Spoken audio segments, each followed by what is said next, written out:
bahwa Alkitab memiliki otoritas di dalam kehidupan kita. Kita dapat mengenal Allah melalui Alkitab.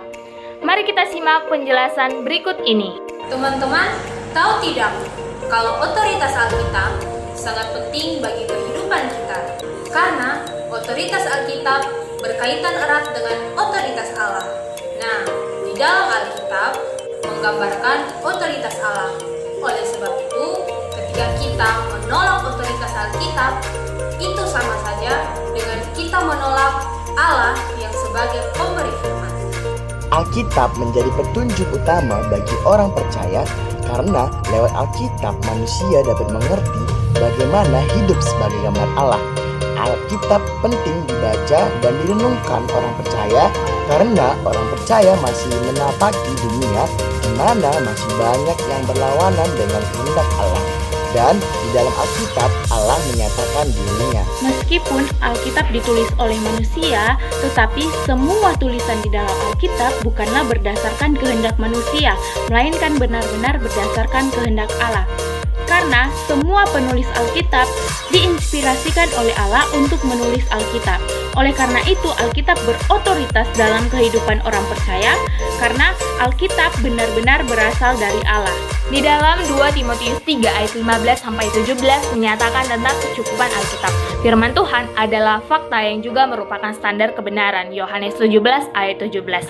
Di dalam Alkitab terlihat banyak menonjolkan kekuatan firman Tuhan. Mazmur 147 ayat 15-18. Dan ketaatan pada perintah Tuhan adalah jalan hidup. Imamat 18 ayat 5. Alkitab memberitahu kita tentang apa yang diperintahkan Tuhan untuk orang-orang dalam situasi Alkitabiah dan apa yang diharapkan dari diri kita. Alkitab adalah firman Allah yang merupakan kebenaran yang absolut dan objektif. Tujuan dari wahyu khusus atau Alkitab adalah untuk membawa orang masuk ke dalam persekutuan pribadi dengan Kristus. Kita telah tahu kebenaran tentang Alkitab. Mari kita dengar dari 2 Petrus 1 ayat 21 yang berbunyi, sebab tidak pernah nubuat dihasilkan oleh kehendak manusia, tetapi oleh dorongan Roh Kudus orang-orang berbicara atas nama Allah. Karakter Allah. 1. Ketidakterbatasan Allah. Allah tidak dibatasi oleh ruang dan waktu. Ini bisa kita lihat di dalam Ayub 11 ayat 7-9, Mazmur 145 ayat 3, dan Matius 5 ayat 48. Oleh sebab Allah tidak terbatas sehingga kita tidaklah mampu memahami Allah sepenuhnya. Dan yang harus kita lakukan hanyalah percaya sepenuhnya kepada Allah. Karakter Allah yang kedua yaitu Allah adalah kasih. Allah adalah Allah yang penuh dengan kasih dan Dia mengasihi umatnya tanpa memandang kesalahan yang telah diperbuat. Hal tersebut tercatat dengan jelas dalam kitab Yohanes 3 ayat 16, di mana dalam ayat tersebut dikatakan bahwa karena kasih Allah yang begitu besar kepada manusia, maka Ia rela mengorbankan anaknya yang tunggal untuk berinkarnasi supaya kita manusia beroleh keselamatan dan mendapat pengampunan dari Allah. Karakter Allah yang ketiga adalah Allah itu sabar. Seringkali kita selalu menyakiti hati Tuhan dengan tidak taat terhadap perintahnya. Meskipun begitu, Allah selalu mau mengampuni dan sabar terhadap perbuatan kita.